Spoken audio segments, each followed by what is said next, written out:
안녕하십니까. 계속해서 대구 경북 소식입니다. 오늘 대구 경북 지역은 맑은 가운데 아침 최저기온은 대구 0도, 봉화 영하 2.1, 구미 영하 0.4도로 어제보다 4에서 5도가량 떨어졌습니다. 경북 북동 산간 지역과 동해안에 내리던 눈이나 비는 대부분 그쳤지만 밤사이 기온이 내려가면서 도로가 얼어붙은 곳이 있습니다. 오늘 낮 최고 기온은 대구 4도 등 2도에서 5도로 어제보다 2, 3도가량 낮아 춥겠으며 내일은 대구의 아침 기온이 영하 5도까지 떨어져 더 춥겠고 모레 낮부터 차츰 평년 기온을 회복하겠습니다. 대구시 지방분권협의회가 오늘 오후 3시 경북대학교 글로벌 플라자에서 대한정치학회와 공동으로 지방분권 발전 방안 세미나를 개최합니다.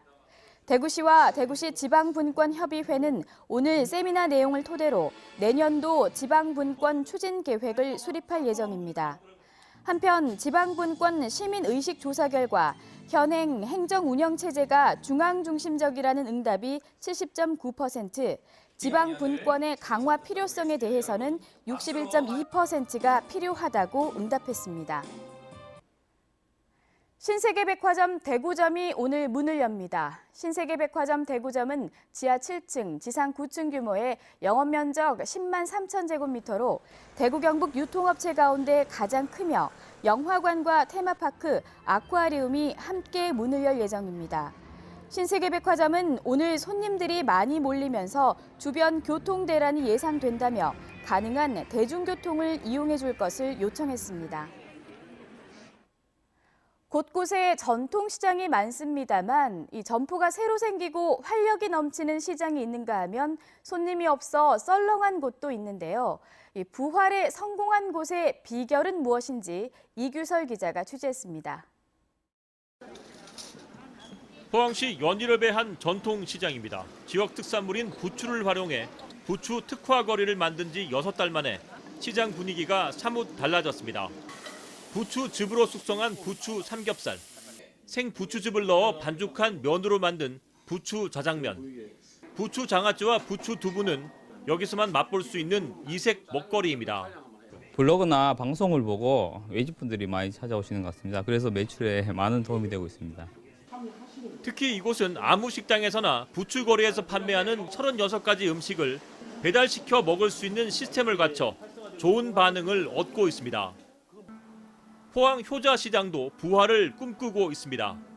포스텍 지곡주택단지와 접해 있어 젊은 취향의 개성 있는 가게가 속속 들어서고 있는 데다 최근에는 수제 소시지 골목을 특화시켜 손님을 불러 모으고 있습니다. 활력을 되찾은 시장은 공통점이 있습니다. 무엇보다 상인들 스스로 변해야 한다는 공감대를 형성하고 상인대학 교육에 적극 참여해 시장 활성화에 대한 이론적인 무장을 했다는 점입니다. 상인대학교 상인의식 교육을 그걸 받고 난 뒤부터 지금까지 전혀 다른 상인의 의식이 되면서 우리 시장이 바뀌는 겁니다. 트렌드가 바뀌니까 무조건 교육을 받으셔야 됩니다. 또한 교수나 건축사 등 전문가 집단의 적극적인 자문을 구해 시장을 변화시킬 수 있는 사업 예산을 스스로 확보했다는 점도 시사하는 바가 큽니다. 전문 컨설팅 기관과 어떻게 참 인연이 돼 가지고 도움을 받아가 이렇게 참여를 하긴 했지만은 사실 해보면은 참여할 수 있는 물리적인 어떤 시간과 어떤 그런 과정이 상인들 역량으로만 하면 상당히 어렵다 하는 게 현실입니다. 예. 중소기업청은 올해 전국의 골목형 시장 육성 사업에만 2,100억 원을 배정했습니다. 상인들이 스스로 노력을 하면 썰렁한 시장을 사람들이 넘치는 곳으로 만들 수 있는 기회가 열려 있다는 이야기입니다. MBC 뉴스 이규설입니다. 대구시가 오늘 국가물산업 클러스터 물산업 입주기업협의회와 경관디자인 가이드라인 업무 협약을 맺을 예정입니다. 이에 따라 물기업 집적단지에 입주하는 기업들은 전문가들이 만든 경관디자인 마스터 플랜을 적용해 공장을 설계하고 시공할 예정입니다. 한편 지난달 착공한 국가물산업 클러스터는 현재 33% 정도의 공정이 진행 중이며 물기업 집적단지에는 지금까지 16개 기업이 유치됐습니다. 경상북도는 가축 방역 심의회를 열고 고병원성 AI가 최초 발생한 지 26일 만에 전국적으로 닭과 오리 1,000만 마리가 살처분되는 등 AI가 계속 확산됨에 따라 AI 발생 시도 가금류 반입 금지 조치를 당분간 지속하기로 결정했습니다. 또 이 조치에 따른 피해 농가를 위해 농어촌 진흥기금을 저리로 융자 지원하고 피해 손실액 지원 대책을 농림축산식품부에 건의할 계획입니다.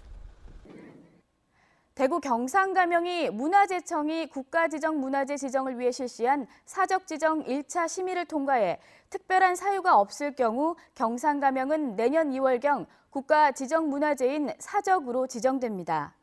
1601년 설치된 경상감영은 조선시대 감영 원형지를 보존하고 있으며 당시의 건물인 선화당과 징청각도 원 위치에 보존되어 있는 등 역사적 가치가 뛰어난 것으로 평가받고 있습니다.